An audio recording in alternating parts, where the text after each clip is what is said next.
I pray you're having a blessed day. Today, I want to share the story of a man named Job who lived in the land of Uz. He was blameless, a man of complete integrity. He feared God and stayed away from evil. He had a very good life and was very prosperous until one day Satan came before the court of heaven. And when the Lord asked where he had come from, Satan said to him, I have been patrolling the earth, watching everything that's going on. The Lord asked Satan, Have you noticed my servant Job? He is the finest man in all the earth. He is blameless, a man of complete integrity.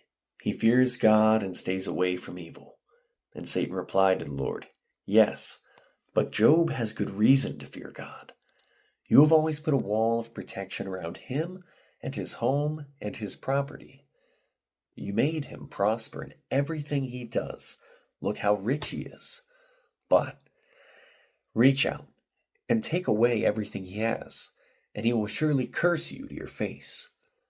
So the Lord said, All right, you may test him. Do whatever you want with everything he possesses, but don't harm him physically. So Satan left the Lord's presence.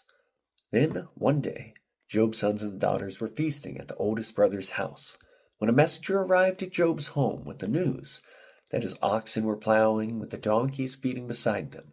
When Sabians raided them, they stole all the animals and killed all the farmhands, and the messenger is the only one who escaped to tell him. And while that messenger was still speaking, another one arrived, telling him the fire of God has fallen from heaven and burned up your sheep and all the shepherds, and I am the only one who escaped to tell you. And while he was still speaking, a third messenger arrived with the news, 3 bands of Chaldean raiders have stolen your camels and killed your servants, and I am the only one who escaped to tell you. Then finally, another messenger arrived with the news, your sons and daughters were feasting in their oldest brother's home, when suddenly a powerful wind swept from the wilderness and hit the house on all sides. The house collapsed, and all your children are dead, and I am the only one who escaped to tell you. So Job stood up and tore his robe in grief. Then he shaved his head and fell to the ground in worship.